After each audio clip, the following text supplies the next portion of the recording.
Drama serial palmar की अगली किस्त में हम देखेंगे कि रिजा की थाने से जमानत मंजूर हो जाती है और वो अपने घर वापस आ जाता है। अब वो अपनी जिंदगी के आखिरी दिन अपनी बीवी और बेटी के साथ गुजारना चाहता है। रिदा मलिका को हर छोटा और बड़ा काम सिखा रहा होता है, घर के अंदर के कामों से लेकर बाहर के कामों तक। वो सब कुछ मलिका को समझा देता है। ये वही रिजा होता है जो मलिका को अपनी मर्जी के बगैर कोई काम नहीं करने देता था, मगर अब जब से उसे पता चला है कि उसके पास वक्त कम रह गया है, वो उसे हर काम सिखा रहा है। वो कहता है कि मैं चाहता हूँ मेरे जाने के बाद तुम किसी की मोहताज ना रहो और तुम्हें हर वो काम आता हो जो तुम आसानी से कर सको। ये सुनकर मलिका रोने लगती है, क्योंकि वो रिजा से दूरी का तसव्वुर भी नहीं कर सकती। मगर रिजा उसे हौसला देते हुए कहता है कि मैं चाहता हूँ तुम शादी से पहले वाली मलिका बन जाओ। ये सुनकर वो और ज्यादा परेशान हो जाती है और रोने लगती है।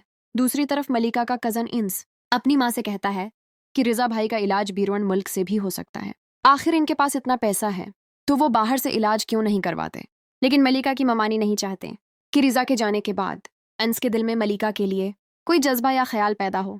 वो अपने शौहर यानी मलिका के मामों से कहती हैं कि जितनी परेशानी आपको मलिका की है इतनी ही मुझे भी है, मगर मैं ये नहीं चाहती कि रिजा के बाद अंस के दिल में मलिका के लिए कोई और तसव्वुर रहे।